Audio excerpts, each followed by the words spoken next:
The Creature from Jekyll Island by G. Edward Griffin. Picture this. It's a freezing November night in 1910. The New Jersey railway station sits nearly deserted, with just a handful of last-minute travelers rushing to escape the biting wind and the first dancing snowflakes. But something strange is happening at the far end of the platform. A single, magnificent railway car sits there, gleaming black with polished brass handrails. The shades are drawn tight, but through the open door you catch a glimpse of rich mahogany panels, velvet drapes, and plush armchairs. The smell of expensive cigars drifts out into the cold air.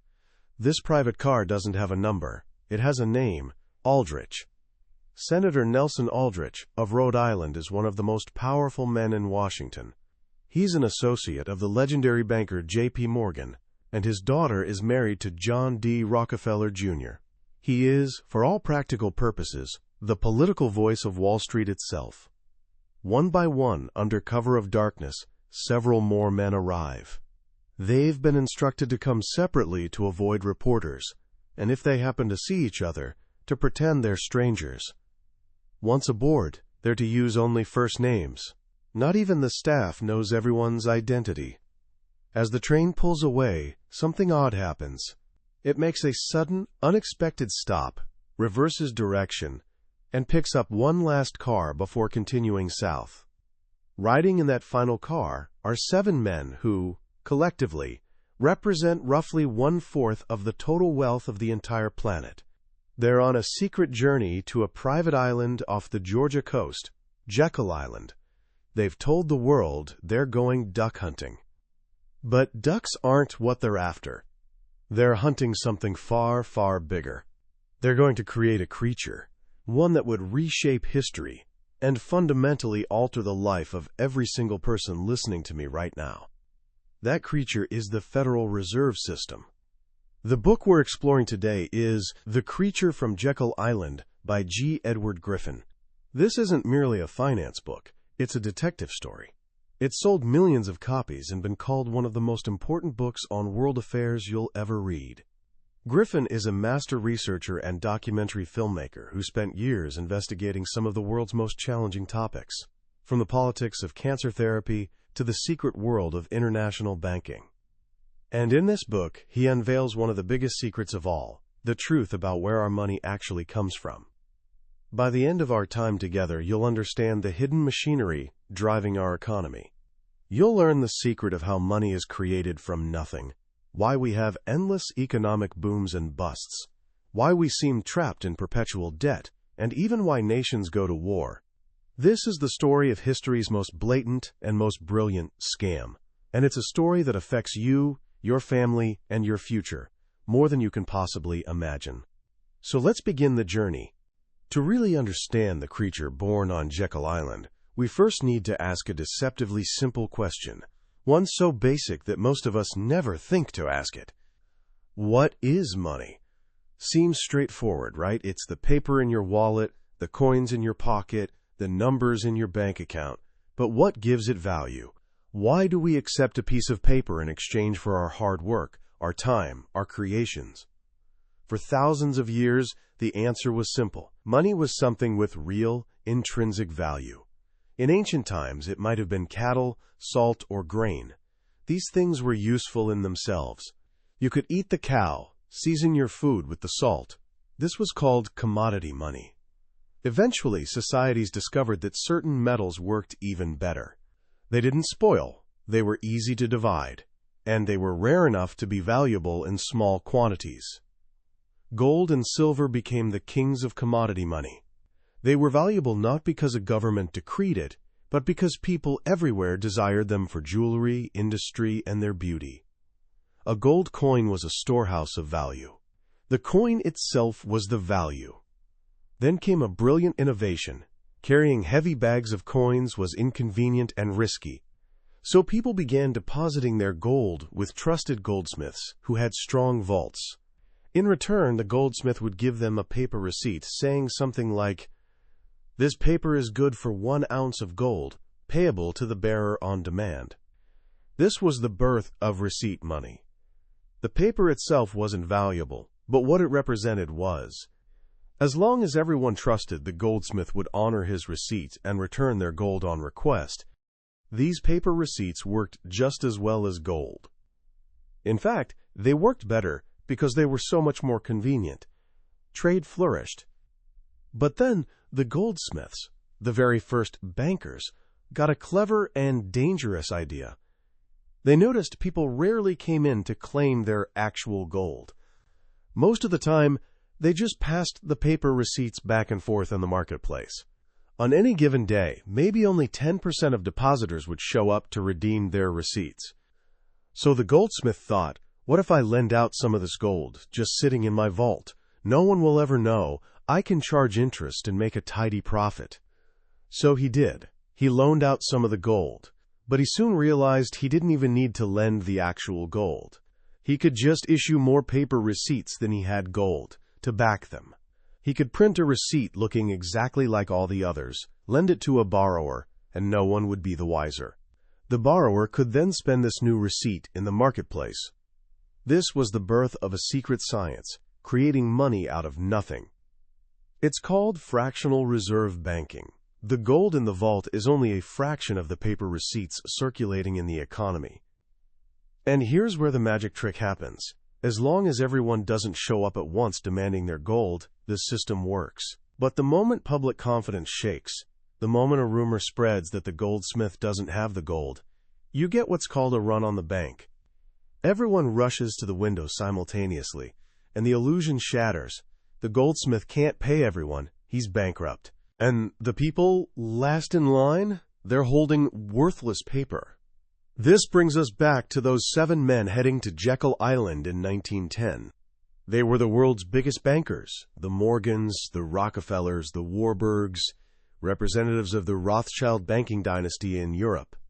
They were competitors, yes, but they all shared the same terrifying problem: the instability of fractional reserve banking. In the years before 1910, America was experiencing financial panics. Bank runs were common. In the panic of 1907, hundreds of banks failed, wiping out thousands of ordinary people's savings. The bankers knew the system was inherently unstable. A single big bank failure could trigger a domino effect, bringing down the entire system. But they had other problems too. Competition was one. In the early 1900s, thousands of new, smaller banks were popping up, especially in the growing South and West. These new banks were chipping away at the big New York bankers' dominance. And Wall Street bankers didn't like competition. As John D. Rockefeller famously said, competition is a sin. Another problem was American industry becoming more independent. Companies were starting to finance their own growth from profits, instead of borrowing from banks. This was another trend the bankers wanted to reverse. They wanted businesses, and the government itself, dependent on them for capital. So on that secret Jekyll Island trip, these powerful men came together not to hunt ducks, but to solve these problems. Their goal was creating a banking cartel. A cartel is a group of businesses joining together to fix prices, eliminate competition, and share the market among themselves. But they knew they could never sell this to the American public. People were deeply suspicious of a money trust and a powerful central bank. They remembered Thomas Jefferson's warning, "I believe that banking institutions are more dangerous to our liberties than standing armies." So they had to be clever. They had to create a disguise. And that's exactly what they did over 9 days of secret meetings. They designed a creature and gave it a name that was a masterpiece of deception: the Federal Reserve System. Think about the name. Federal, it sounds like part of the government, doesn't it? But it isn't. The Federal Reserve is a private corporation, owned by the very commercial banks it's supposed to regulate. Reserve. It sounds safe, stable, like it has plenty of reserves. But as we learned from the goldsmiths, the entire system is built on only a fraction of reserves. System. It sounds decentralized, spread across the country, not concentrated in a few Wall Street bankers' hands. And they did create 12 regional Federal Reserve banks to give that appearance. But in reality, Power was, and still is, concentrated in the New York Fed and the Board of Governors in Washington. The plan they hatched on Jekyll Island had 5 main objectives. First, stop the competition from newer, smaller banks. The new system would impose regulations and reserve requirements much harder for small banks to meet, forcing many out of business or into mergers with bigger banks. Second, get a franchise to create money out of nothing for lending purposes. This is the heart of the plan. The Federal Reserve would be given legal power to do what the goldsmiths did, but on a massive, national scale. Third, get control of all banks' reserves. By pooling all banks' reserves into one central system, they could move money around to stop bank runs before they started. A bank in trouble in one city could be bailed out with reserves from another. It was a way to ensure the fractional reserve banking illusion would never be broken. Fourth, shift losses to taxpayers. This is perhaps the most brilliant part. Inevitably, banks would make bad loans. Under the old system, the bank's owners and stockholders would absorb those losses. Under the new system, when a big bank got in trouble, the Federal Reserve could step in as the, quote, lender of last resort, create new money from thin air, and bail the bank out. And who ultimately pays for this new money? The public, through a hidden tax called inflation. And the fifth, most important objective, convince Congress and the public that the whole scheme was designed to protect them. So, armed with this plan, the Jekyll Island group returned to New York. The plan was presented to Congress as the Aldrich Bill, named after Senator Nelson Aldrich. But they were smart. They knew Aldrich's name was too closely associated with Wall Street, so they put on a show. The big bankers, like Aldrich and Frank Vanderlip of National City Bank, publicly criticized the bill. They pretended to hate it. This was genius. It made the public and many politicians believe that if the big bankers were against it, it must be good for the common man. The bill was then given a few cosmetic changes, repackaged, and given to a group of Democrats to sponsor.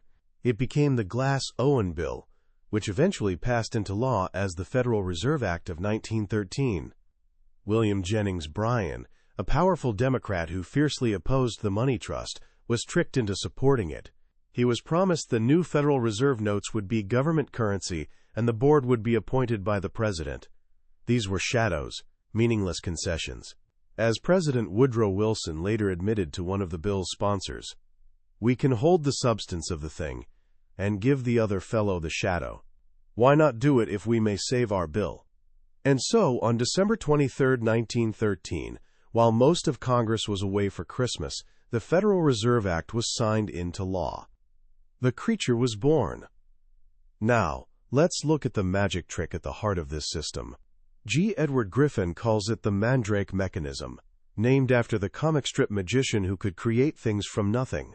It's how the Federal Reserve, partnering with commercial banks, creates our entire money supply from debt. Here's how it works. Let's say the government needs $1 billion it doesn't have. It can't just print the money. That would be too obvious and alarm the public. Instead, it prints a piece of paper called a treasury bond. This is just a fancy IOU, a promise to pay back the $1 billion plus interest at some future point. The Treasury sends this bond to the Federal Reserve. The Fed takes the bond and writes a check to the Treasury for $1 billion.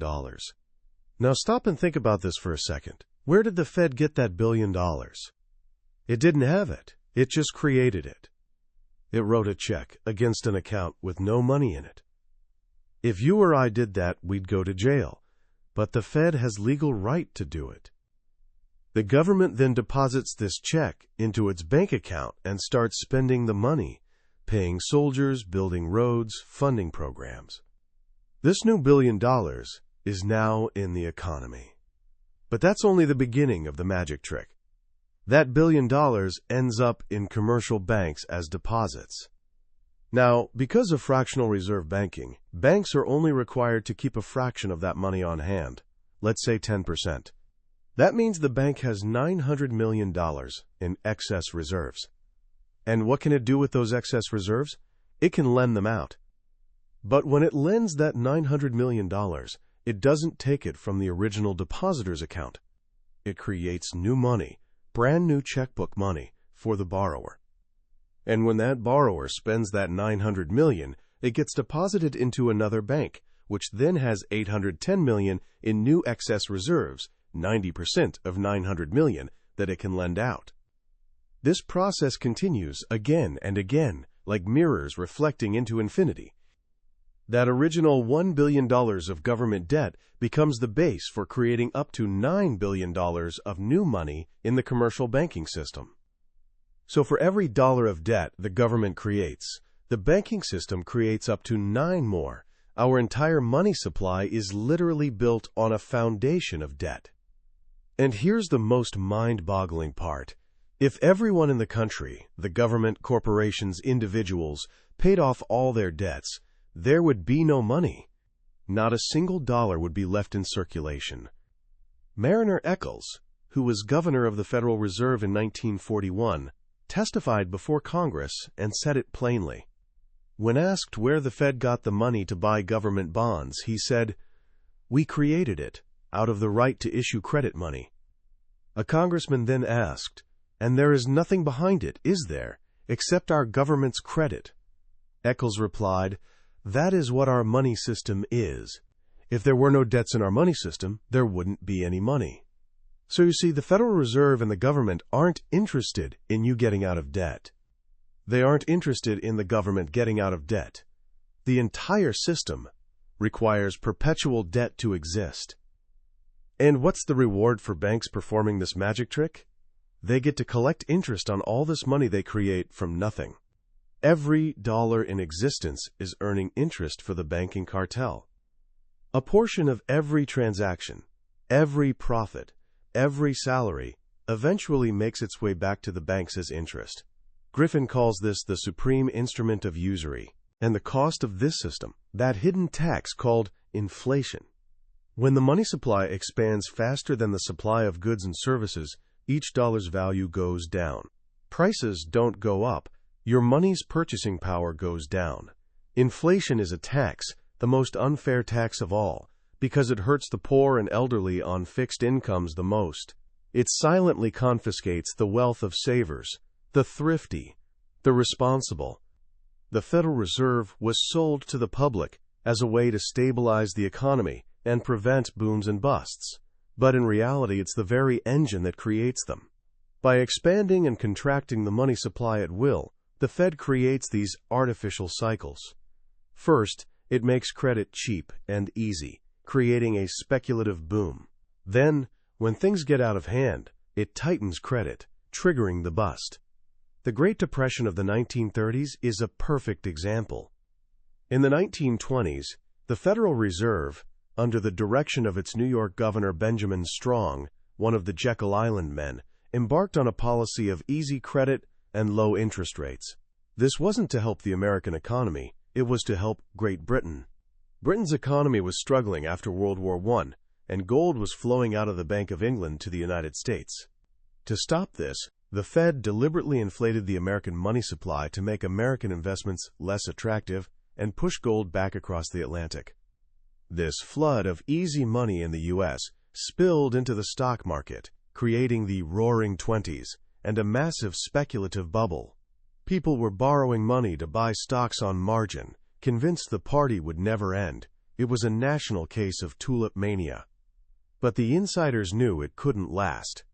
In February 1929, Paul Warburg, another Jekyll Island veteran, warned his fellow bankers, "If the orgies of unrestrained speculation are permitted to spread, the ultimate collapse is certain not only to affect the speculators themselves, but to bring about a general depression involving the entire country."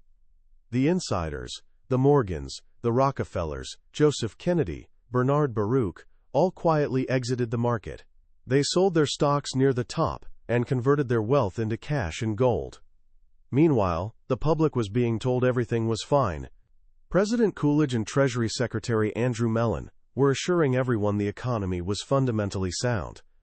Then, in August 1929, the Federal Reserve pricked the bubble. It raised the discount rate and began selling securities to contract the money supply. The easy credit dried up. The stock market began to slide.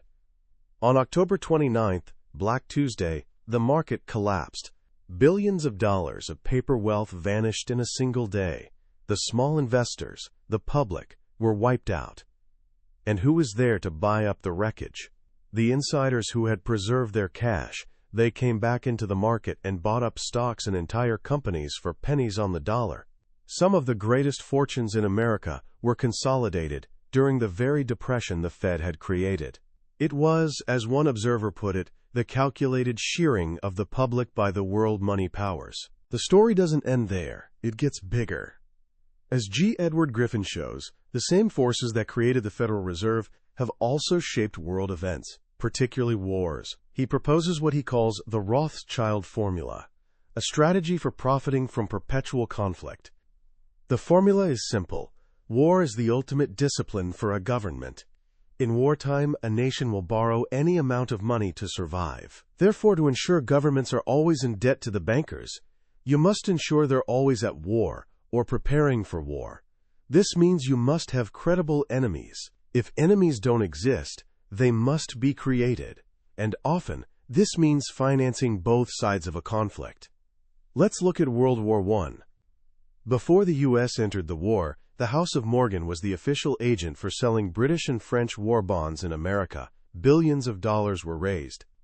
Most of that money was then spent in the U.S. on war supplies, with Morgan acting as purchasing agent and taking a commission. Morgan-controlled companies got the lucrative contracts. It was an incredibly profitable loop. But by 1917, the Allies were losing the war. Germany's U-boats were strangling Great Britain. The Allied war bonds were becoming worthless. Morgan and the other bankers stood to lose a fortune. The only way to save their loans was for the United States to enter the war. But the American people were overwhelmingly against it. President Wilson had just won re-election on the slogan, "He kept us out of war." So a pretext was needed. Something dramatic, something emotional that would turn public opinion. That pretext was the sinking of the Lusitania. The Lusitania was a British passenger liner, but it was also secretly carrying a massive cargo of munitions for the British war effort, purchased and arranged by J.P. Morgan. The German embassy in Washington knew this, and even placed ads in New York newspapers warning Americans not to travel on the ship. The U.S. State Department suppressed most of these ads. On May 7, 1915, as the Lusitania entered waters off the Irish coast, her British naval escort, the Juno, was ordered to return to port by none other than Winston Churchill, then First Lord of the Admiralty. The ship was ordered to reduce speed, making it an easy target. A German U-boat was known to be in the area. The trap was set. The U-boat fired a single torpedo. After the initial impact, a massive second explosion from within, caused by the secret munitions, tore the ship apart. It sank in 18 minutes. 195 people died, including 128 Americans. The public was outraged. A wave of anti-German hysteria, fanned by the press, swept the country. 2 years later, America entered the war. The first thing Congress did was authorize billions in credit to the Allies. The money was created by the Federal Reserve. The first payments went directly to Morgan to cover British debts. The war was financed by the American people through the hidden tax of inflation.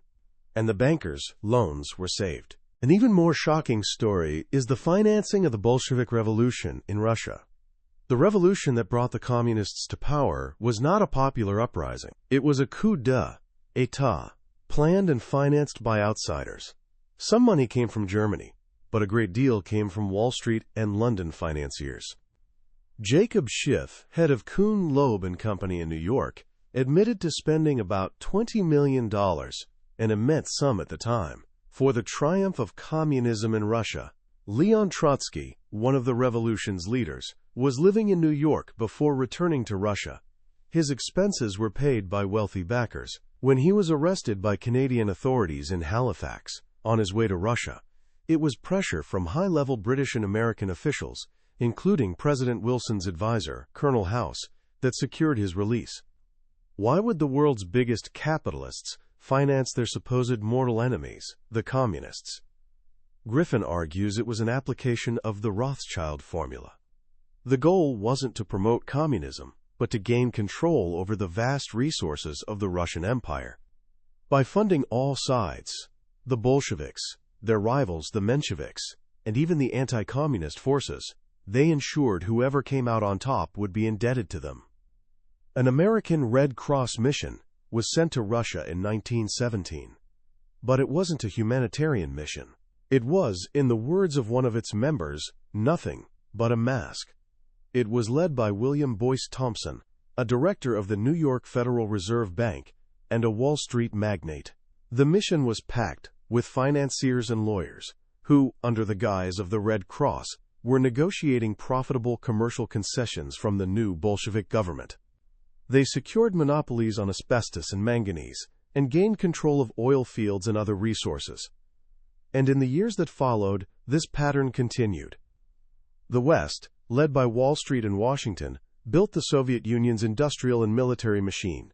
Lenin himself said, "The capitalists will extend credits which will strengthen for us the Communist Party, and giving us the materials and technology we lack, they will restore our military industry." In other words, they will labor for the preparation of their own suicide. The financing of enemies wasn't a mistake, it was a strategy. By building a credible enemy, the Cold War was sustained for decades, justifying massive military budgets, perpetual debt, and a world balanced on the edge of terror, all of which was immensely profitable for the banking cartel and solidified the power of the political class. This brings us to the final, most chilling part of the plan, the New World Order. The ultimate goal of this international network of financiers, Griffin argues, isn't just to control individual nations, but to create a single, global system of financial and political control, a world government. This system is being built piece by piece through international organizations like the International Monetary Fund and the World Bank, which were created at the Bretton Woods Conference in 1944. These institutions, like the Fed, function as a world central bank, creating world currency from nothing and using loans to bring the world's governments under their control. The strategy is to merge the world's nations, gradually eroding their national sovereignty. This is being done through regional groupings like the European Union and the North American Free Trade Agreement. These aren't just trade agreements. They're stepping stones toward world government. And how will the American people be convinced to give up their independence and merge into this global system? By weakening the United States. Through foreign aid, crippling debt, deindustrialization, and endless regulations, the American economy is being deliberately brought down to the level of other nations. The goal is to create a crisis, an economic collapse, an environmental catastrophe, or the threat of a new war, so severe that the American people will welcome a rescue from a world government. Griffin points to a document called the Report from Iron Mountain, a think tank study from the 1960s, which concluded that war was the only reliable way to control a society. But in a future world government, war between nations would be impossible, so a substitute for war would be needed. The report considered several options, but the most promising, it concluded, was the threat of global environmental disaster. By convincing people that humanity itself is the enemy, that our modern way of life is destroying the planet, a new kind of war could be declared, a war to save the Earth. This war would justify the same things a military war does: high taxes, rationing, loss of freedom, and submission to a global authority. This, Griffin argues, is the hidden agenda behind the modern environmental movement. It's not about saving the planet. It's about creating the psychological pretext for world government. So where does this leave us? The picture G. Edward Griffin paints is a dark one. It's a world where our reality has been shaped by a small group of men with a hidden agenda, where money is an illusion, debt is a trap, war is a business, and freedom is slowly being replaced by a sophisticated, high-tech form of feudalism. It's a pessimistic view, to be sure, but it's also a call to arms. When you first encounter the ideas in The Creature from Jekyll Island, it's easy to feel overwhelmed. It can feel like you've been shown a secret blueprint for the world that turns everything you thought you knew upside down. The story is so vast, so audacious, that the first reaction for many is disbelief. It sounds like a conspiracy theory. But G. Edward Griffin doesn't ask you to believe him blindly. He presents mountains of evidence, quoting bankers, politicians, and historians. He connects the dots from a secret meeting in 1910 to today's headlines. And whether you agree with all his conclusions or not, the journey he takes you on forces you to ask fundamental questions. Why is our government perpetually in debt?